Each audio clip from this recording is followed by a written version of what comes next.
কইল কি, বললোটা কিসে? ওর কপালে বলে কি জুটেছে? হাত মগর। আল্লাহ বলেন ফাইন্না লাহু মাঈশাতান দানকা, আমি আল্লাহ এই সংকীর্ণতা এনে দিব, তোমার কামনা বাসনা তুমি পূরণ করতে পারবা না।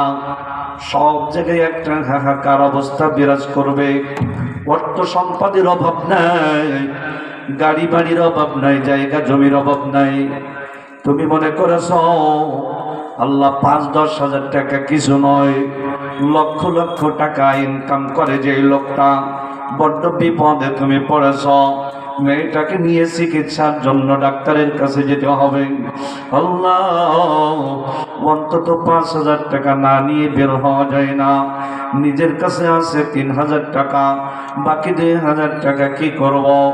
আল্লাহ, ওই বান্ডিল বানার কথা হঠাৎ করে মনে আসলো।